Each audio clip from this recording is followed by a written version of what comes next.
রাজনৈতিক নেতা ছিল, একজন দক্ষ সংগঠক ছিল,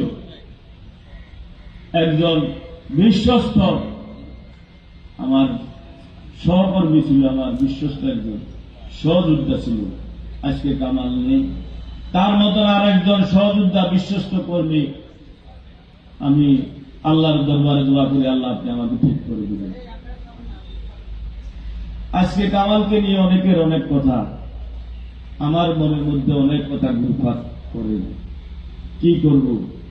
আপনারা হয়তো যে ভাষায় বলতে পারতেছেন, আমি সেই ভাষায় বলতে পারতেছি না। বিশ্বাস করবেন মহান রাব্বুল আলামিনের দরবারে, খুনি তাকে যদি প্রকৃতপক্ষে কেউ খুন করে থাকে, কোনো না কোনোভাবে আল্লাহ পাক তার বিচার করবেই করবে।